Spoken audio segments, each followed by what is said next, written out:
everyone. So today I'm going to quickly go over your assignment. So what I'm going to be doing is reading from the instructions. So as you'll see, I posted a bunch of documents on Blackboard. It looks like more than it is because I give you every document in both PDF and the Word docx format. So I really like this assignment, and I can totally see with all the different documents that it could be confusing. So hoping by going through and discussing it, this will help clear things up.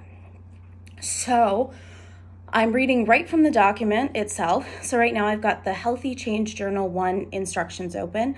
So that is the instruction document. Everything else is just supplementary. And the organizational chart for HCJ1, Health Change Journal 1, I posted also is just like a flow chart for parts 1 and 2 that you can follow because that's where you use all these appendices. So the first page from the journal instructions is just an overview of both journals that are due. So the one due on the 19th and the one due on the 7th of August. So the actual instructions for the first journal start on page 3, because the second page is a couple of disclaimers that I'll go over. But everything from page 3 on, so the second, you see the title, Journal 1, Healthy Change Overview and Factors That Help Hinder Change. Everything from under there, there's 3 parts, part 1, part 2, and part 3, where you just go over, you summarize it. All those 3 parts will make your first Healthy Change Journal that's due on the 19th. So, starting to go over this, just if you look on the first page, it's just an overview of the purpose of these change journals. There's the 2 components, so the 2 journals. First one's due June 19th at 5. Second one's due August 7th at 5. And you don't have to worry about anything for August 7th yet. I haven't posted anything for it yet. However, just know that you'll be submitting your first journal along, like when you do submit the second one, so just don't delete it from your computer. So what this first journal looks like is a 3 to 6 page reflective essay, I guess, followed by the appendices. As I go through, I'll mention the appendices. So the appendices will just be attached at the end. So anytime you've seen a manual or some like a thesis or something, appendices go at the end. So those will just be attached to the end of the document after the reference page. Just copy them over. Everything should be in one document.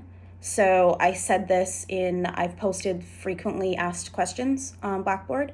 Because if you just imagine, there's 6 appendices, I believe, and then your actual document, right? So that's 7 documents to submit if you submitted them separately, which is kind of a mess, kind of a lot. And then imagine if you wanted to submit again, like maybe you screwed up and missed something. Now we're talking 14 documents. So that's just way too much. So you're going to just copy the appendices over to the end of the one document. You should only have one thing submitted. So this needs to be an APA format, 7th edition. I have a folder in resources dedicated to APA resources. And so that means, 1-inch margins, double spaced, has to be an APA title page, APA reference page, and the only mandatory reference to exist on that reference page would be your textbook, which you use in part 3. And then obviously your 3 to 6 page reflective document has to be in APA format. So exceptions are the appendices. You can just copy as is to the end of your paper, because I wouldn't they're already pre-written, and formatting them to fit APA standards, I'd imagine would be a nightmare. So you can just copy those as is. And obviously you can use personal pronouns because it's a reflective journal. So as I said, has to be submitted on Blackboard. The portal disappears at 5 p.m. on the 19th. So no late assignments are accepted because you have 4 weeks to do this. And that way it just keeps it fair for everyone. And has to be PDF or docx format. Otherwise, Blackboard can't open it in their marking program within Blackboard. So a lot of times I see people uploading pages because I think that's an Apple product, like an Apple Apple format. So make sure it's PDF or docx, otherwise we can't open it. And if we can't open it, then we can't grade it. If you have issues, like if Blackboard's down, so if Blackboard's down, you can email it to me. However, keep in mind the same deadline applies whether it's emailed to me or submitted in Blackboard. So moving on to page 2, just a couple disclaimers. The first is about plagiarism. So if you don't have citation, like in-text citations, and don't have a reference page, or only have one of the two, you need to have both. Or if you're copying word for word from the textbook, but you're not using direct quotes. So keep in mind that we expect you to paraphrase, which means put in your own information. Or in your own words, sorry. This is a third-year course. But if you can't put it in your own words, then it has to be in direct quotes. Otherwise, it's still plagiarism, because no quotation marks means it's their information, but it's my words. And if you copy word for word, but you don't put quotation marks, then that's technically plagiarizing their words, right? Even if you cite in text, because you're saying it's their information, but you're claiming responsibility for the words. So if you don't paraphrase, you have to put it in direct quotes. However, I expect you to paraphrase and put it in your own words. So just take note of that plagiarism disclaimer. And then the second one is just like work within your own boundaries. So obviously right now you have to choose things that are feasible. Gyms aren't open right now, so saying I'm going to go to the gym 2 or 3 times a week isn't a feasible thing. But also work within your own personal limitations, like financial, psychological, everything. So the example, I'm not advocating for any specific thing. Like I'm not advocating for weight loss or for a certain diet or anything. And I really want to make sure you approach this with a very non-judgmental attitude. This is just trying to implement a health behavior that optimizes your health and wellness. So for example, if you know you might have some psychological struggles with food, and you know that eliminating maybe a food from your diet might create a bit of a psychological difficulty, maybe some disordered eating thoughts or something like that, maybe avoid that for this assignment. So just make sure whatever you choose, it's safe. And it can be anything. The sky's really the limit with this, because keep in mind that health encompasses everything, if you remember from chapter 1. So it can include things like holding boundaries with people, saying no, because that reduces stress, which, as we'll get into, really impacts your health, or drinking more water, or talking to a friend. So you can really choose whatever you want with this, but as long as it's something that you're comfortable with. So getting into this actual assignment, so like I said, you'll have the appendices that are at the end of the document. You'll have your title page. There's no abstract, no table of contents. So you'll have your title page and then a 3 to 6 page document. And that is where you'll actually put descriptions of your behavior and your actual reflections. And then you'll have your reference page and then your appendices. So the 3 to 6 pages is just to cover people that write really concisely, and then to cover people that aren't concise. I'm one of the not concise people. I've always struggled to keep it within the maximum page range. So as long as you're within that limit and you've got everything that the rubric is requesting, then you should be good. So just to keep things, again, fair and to have some control over what I'm expecting the GAs to mark, we'll do a 1-point deduction for each page over or under the 3 to 6 page range, so make sure you stay within that. If you feel like you can't fit it in 6 pages, that means you probably have a lot of unnecessary information. So try to look for maybe repetition or, fluff, like unnecessary stuff. If you can't meet 3 pages, that suggests to me that you're missing information. So maybe you're just stating information but not really expanding on it. So the page limit does not include the title page, the reference page, the appendices, because those put together would go over 6 pages. So it does not include those. That's just for the content of your paper. So the first part is identifying whatever behavior you're looking to change. So go through the instructions and you'll see everything I'm expecting you to include in written content. So I'm not asking for a general introduction. You'll see that's not in the rubric. The first point for part 1, I guess, kind of covers an intro. So the first thing you do is state the health behavior you want to change. And you need to describe it in well-defined terms. So the example it uses is do aerobic exercises for 30 minutes, 3 days a week. So basically, the more well-defined you are, the easier it's going to be for you when you write this paper and when you actually try and implement this, right? Because imagine you just said, do aerobic exercise. Well, what if you only did 5 minutes and then felt like you were done? Technically, that's still great. Like that, if you've gone from 0 minutes to 5 minutes, that's still change and that's still great. And especially when it comes to looking at limitations and like help and hindrances, and then in August, reflecting on how things went, the more clear you are on what your goal was, the easier it's going to be. So try and have well-defined terms and whatever you think is reasonable for you. So keep in mind, this should be something you don't mind us reading. So I may see it, obviously, and the 4 GAs will receive alphabetical chunks of the course roster, which I'll post for you guys when the grades are released. But they're obviously going to be reading this. So just make sure whatever you write about, you're comfortable with someone reading. Obviously, we're not going to be distributing these papers, so it's going to remain like within the Blackboard site. But just make sure you're comfortable with us reading it.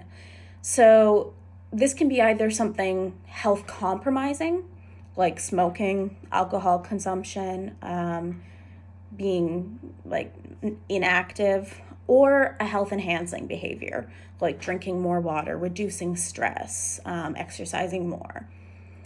So just make sure you pick only one that you can describe and define. So just don't make it too complicated, right? Not a set of behaviors or a bunch of different ones. I mean, if behind the scenes you want to do more than one, like go for it. But for this paper, just pick one. So 2 points will go to this paragraph or whatever where you write about what your health behavior is.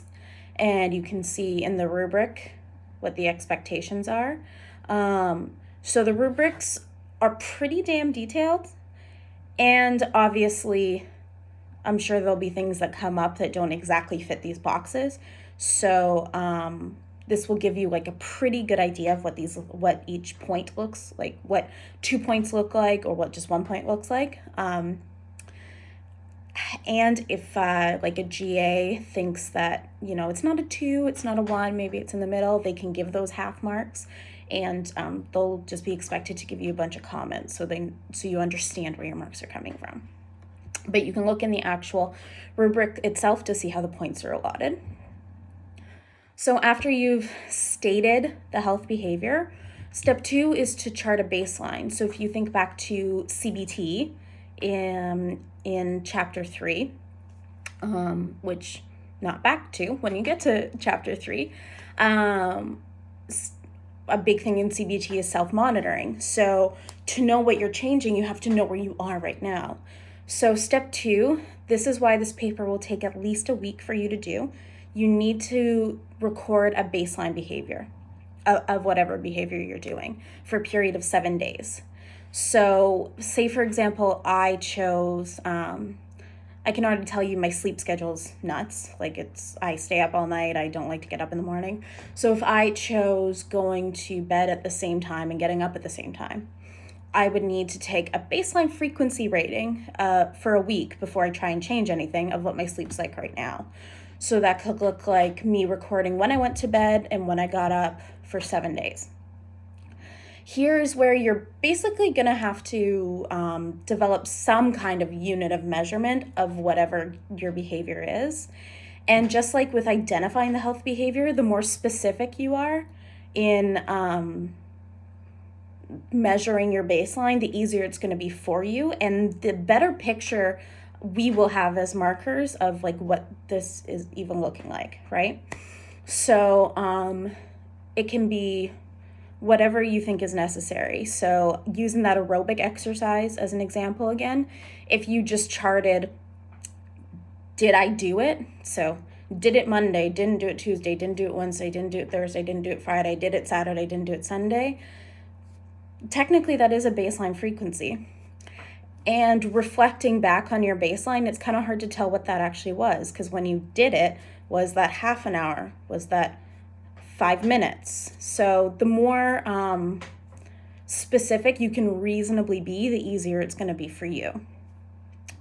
So just make some kind of chart, charting your baseline of whatever your health behavior is. So this you can title as Appendix A, like Appendix A, baseline frequency chart.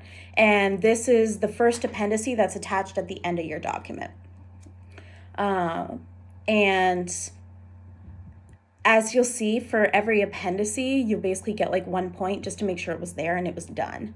So because it's a 7-day frequency chart, this will be worth 7 points, so 1 point for each day.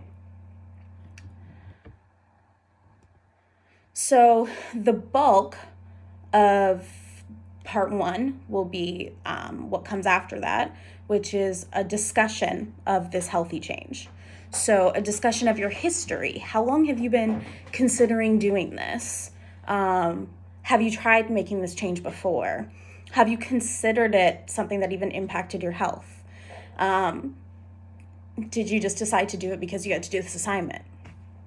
So I've had some people ask if I could post an example paper. And first of all, I don't have one. And it's not reasonable for me to write one, especially with this being a third-year course. But the biggest thing too is these answers are going to look very different. So there's no standard answer. Your discussion may be very broad and detailed if it's something you've been thinking about for a while. Maybe it's something you have a long relationship with trying to change, or it could be very simple if it's something you just decided to try because you had to do this assignment. So you need to discuss that history and reflect on why you want to make this change. So because I needed to pick something, or because your sleep isn't restful because you're going to bed and getting up at all hours, if you're me.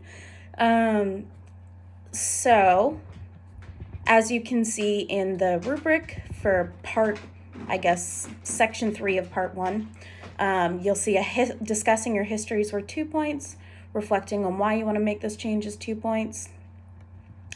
And then the last part is reflecting on this behavior change.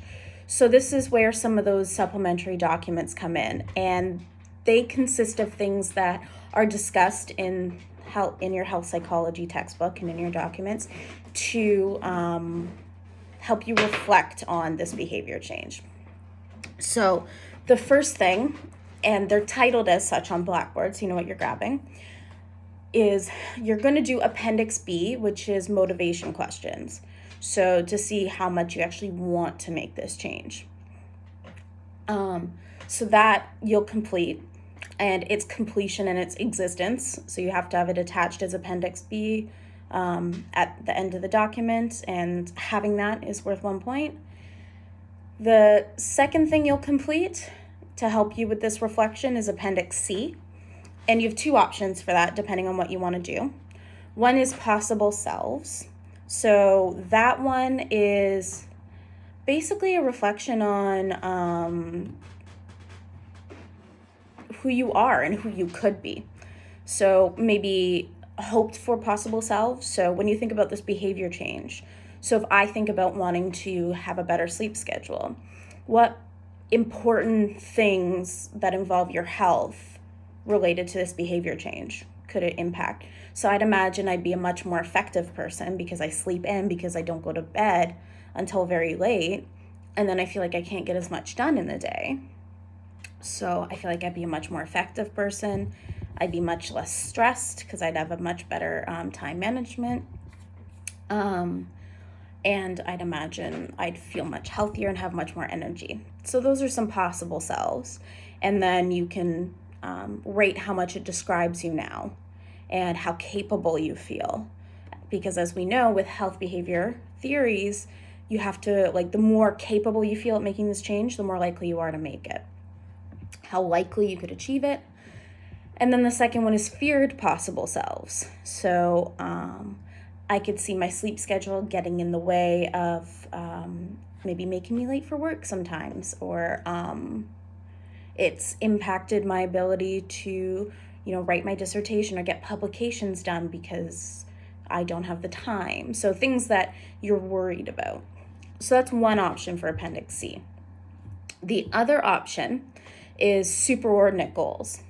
So the idea here is you're only choosing one health behavior. However, a lot of times things are related, right? So if you look at the superordinate projects document, goals, projects, same thing, they use the example with a flow chart of an original healthy change of stop overeating could be related to a series of projects. So in column 2 is things related to stop overeating. So lose 20 pounds, feel better about yourself. And that one is related to column 3. So by feeling better about yourself, you are healthier, you feel healthier. By losing weight, you feel you look better.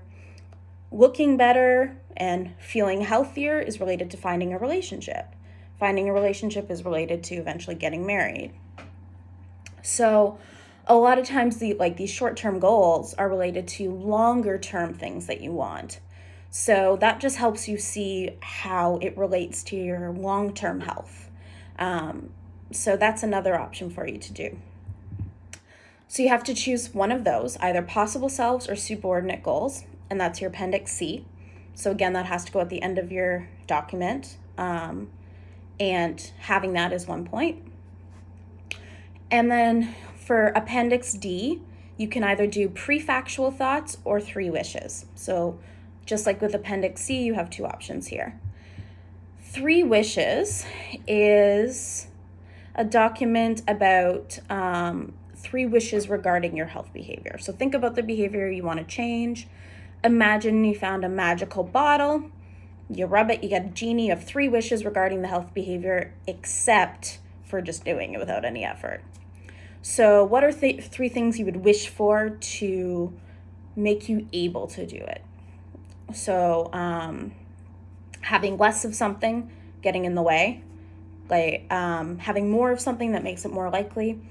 But basically the idea is to identify things that you might need to help you change this habit. Whether it's need less of, like maybe a loud household, like the dogs that have been barking in my household, or maybe need more of, more space, time, money, or whatever, right? So just to get you thinking about things that you need to help you. And your other option for Appendix D is PreFactual Thoughts. So I kind of conceptualize these when you read Chapter 3 as things in CBT that are like thought distortions. So a lot of times people have, what if thoughts or if only when thinking about upcoming tasks. So sometimes these thoughts can be about things that are better than they expect will actually happen, or worse than they expect will actually happen. So these can kind of shoot yourself in the foot, right? Like, well, I don't really have time to do it anyway, or I won't be able to sustain it, or I haven't been able to do it before, why could I do it now? So just to get you thinking about these thoughts that might be getting in the way, or might be putting an unrealistic spin on things. Like, if I start exercising, I'm gonna get a 6-pack abs and look the best I've ever been. That's not, I'm sure for some people that's true. That's not necessarily realistic for a lot of people. So Imagine if you're working out a lot and that's not happening. That's pretty discouraging. So sometimes we have thoughts that make things that we want look unrealistically positive, or make things that we think are in the way looking unrealistically negative. So this document, you can write down some alternatives that are better or worse than you expect will actually happen as you attempt to change your health. And then you can reflect on those statements. So that can get those wheels turning as to the thoughts that you've had or could have or already having about this health behavior change. So that means you have these 3 extra documents that you've done. So you've done motivation questions. You've either thought about possible selves or related superordinate goals. And you've done either PreFactual Thoughts or 3 wishes. So, as I said, these 3 documents have to be included at the end of your paper, and their existence will each be worth 1 point. But now that you've done these documents, you're going to look at think about what you put in these documents and reflect on them. So the last part, as you can see, discussion of appendices B to D. Just think about your answers and discuss them and any personal observations and insights that you may have had about your reasons for wanting this change, this behavior in your journal entry. So some example questions: what are the consequences of this behavior in your life? How would your life be improved? So what we're looking for, this is up to 4 points, and for full 4 points, we're looking for, I'm not expecting explicit references, like, as I said in Appendix B. I mean, you can if you want. But more generally, I'm looking to see that you've incorporated all 3 of these appendices in this response, to see that you've actually taken and reflected on every single one of these. So that's everything for part 1. So by the end of that, you've chosen a health behavior, you've done your baseline, and you've reflected on what this behavior is, why you want to change it, the impact it could have, the history you have with this behavior. Part 2 is identifying factors that help and hinder your healthy change. So that can either help you along the way to changing this behavior or get in the way. So a lot of times we have these behaviors and our life is set up to sustain it. And because of that, sometimes changing these behaviors requires extensive changes in other areas of your life.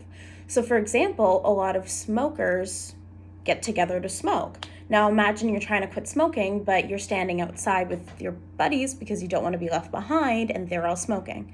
That makes it really difficult, right? I know people that have done great at quitting smoking until they went and visited their family who smokes. So at that point, it's very difficult. So it would require a lot of changes. You either have to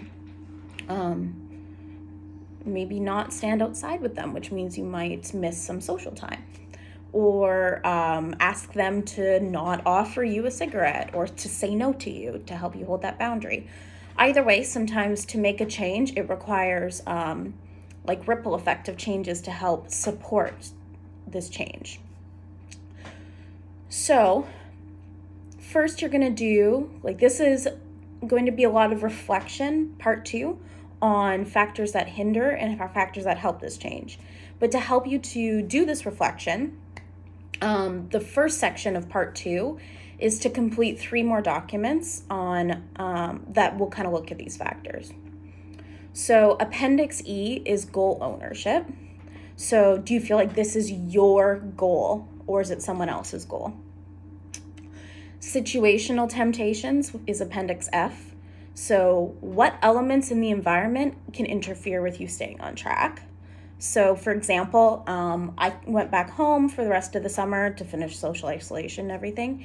And usually when I go back home, I'm visiting people. So it's really hard for me to keep, I try and keep a relatively healthy diet within reason, I find it helps my energy, helps my skin, all that fun stuff, right? And it's really hard when you go home and you're visiting people and everyone wants to go out and eat because it's what people do. It's social. So that's a really hard situational temptation. So for Appendix F, you're going to look at things that could interfere with you staying on track.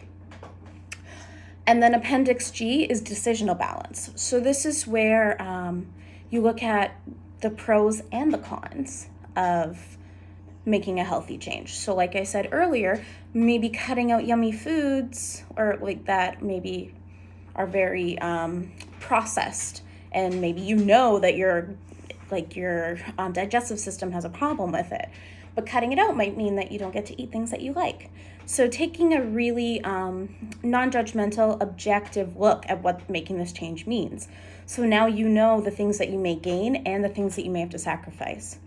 So it gives you a bit more of a objective, balanced viewpoint before you actually try and make any changes. So the first part of part 2 is completing those 3 appendices. And like with the other 3, they have to be copied at the end of your document, and they're each worth 1 point just to make sure they're there and that they're completed. And the written part of part 2 is reflecting on these things.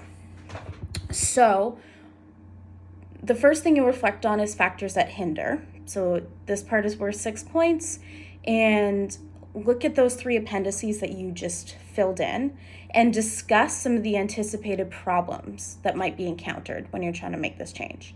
So some questions you should try to answer, if they're applicable, are in the document. So things like, if you've tried to change this behavior before, why do you think it was difficult? If you haven't tried to make this change before, what factors do you anticipate might make it difficult? So what do you think these obstacles are? Do you think these factors exist for everyone? There's 5 suggested questions here. You don't have to answer them all because they might not be applicable to you, but we want to see that you've tried to answer some of these questions, and you can add more information or answer more questions if there's things that come up to you or like come to you. So it doesn't have to just include this stuff.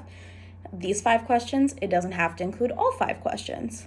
I mean, it physically can't, because the first one is, if you tried to change it before. The second one is if you haven't. So I mean, you really can't have both. But we want to see that you've tried to answer some of these, and then if you have more that you want to add. So you need to integrate your reactions and your responses to the relevant sections of those 3 appendices that you completed. So for a full 6 points out of 6, we want to see some sort of reflection and integration of all 3 appendices, like to the best that you can, and at least some of those 5 questions.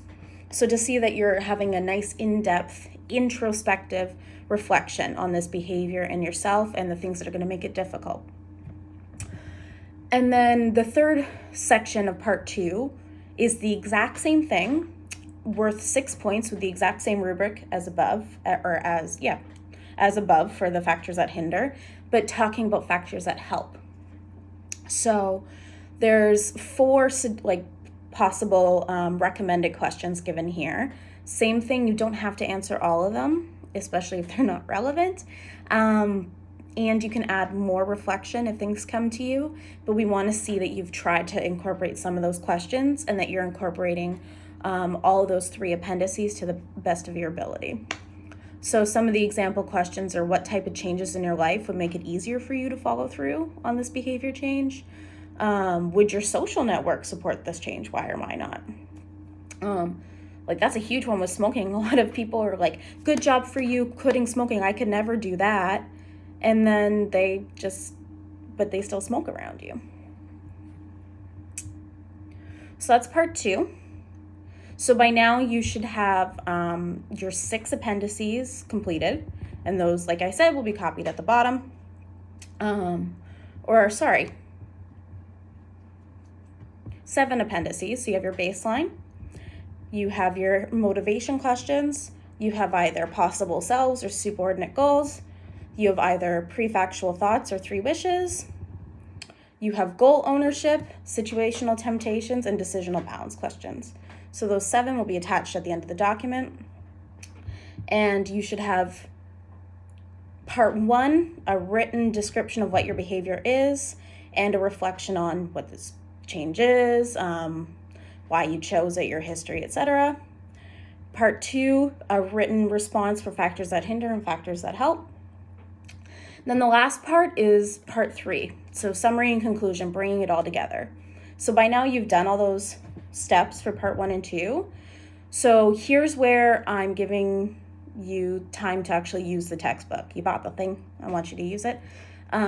So using the information you've learned from the textbook and like from the lectures, the textbook, and from everything that you've done for part 1 and 2, bring it all together and summarize what you know about health behaviors and making behavior change and how it applies to your chosen behavior.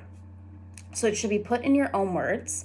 And I gave you some example questions to answer. So what factors influence behavior change? How does this apply to you? How does culture impact behavior change? How does it apply to you? So what strategies can help in making behavior change? How do they help? So things like the CBT in chapter 3. So this is not an in-depth research overview on health behaviors. It's supposed to be a reflection on what you know about health, psychology, and health behaviors as they pertain to you. So choose relevant information as it applies to your experience and your health behavior. So if you discuss factors influencing behavior change, but they're not related to you, that's not what we're looking for. We want to actually see, like, I learned this stuff and this is how it applies to me. So this is a summary and a conclusion. So you need to end it with bringing it together for your current stance, your current attitude on the health behavior that you propose to change and what your next steps are. So now I've learned all this stuff. This is now how I feel about making this change. This is my attitude. I feel capable, I feel ready, and this is my plan. So starting, like, this is my next step for how I'm going to start.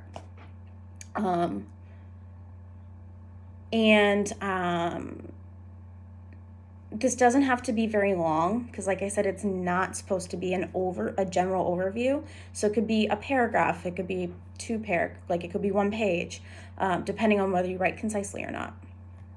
So this is where you need to have your in-text citations and you need to cite the textbook, like in text and in the reference page. I'm not expecting you to include any journals, like any journal articles or anything. I always say if you want to include extra, go for it, as long as you have what's required. But you don't have to. So just to make life easier, cite the textbook as though it was a physical book. No matter whether you're using an ebook, no matter whether you're using Connect platform, no matter whether you're using a physical book, just so we know what to expect for every student, cite it as though it was a physical book in APA format. So 3 points for your summary and conclusion, bringing it all together, 1 point for discussing your next steps, and then 1 point for whether or not you use the textbook. And then 5 points for APA formatting. And that's it. So at the end of it, you should have a 3 to 6 written document reflecting on all the written portions, and then your reference page, the 7 appendices, and the title page before your written section. So all that should be in one document and submitted on Blackboard. So please look at the frequently asked questions at the submission checklist before you submit, and go through the instructions carefully. So I give a lot of detail. I could see how it would be overwhelming, and a lot of times, as long as you go slow, bit by bit, you'll get most of your questions answered. But if you still have questions, please email me or email the GAs. And if it's something that's pretty broad and could apply to anyone, and especially if it's a really good question, maybe something I hadn't thought of, we can update the frequently asked questions section. And when that happens, I'll just add it in the title, frequently asked questions updated May 25th at whatever time. So you know when there's actually something new. But otherwise, good luck. Don't leave this to the last minute. It's going to take you at least a week because you have to do the baseline. So it's better to do things bit by bit. And let me know. Like, have fun with this, guys. Good luck. And remember that this week we are doing chapter 2, and then by Sunday night I will have chapter 3 and the first chunk of chapter 4 uploaded. All right, take care.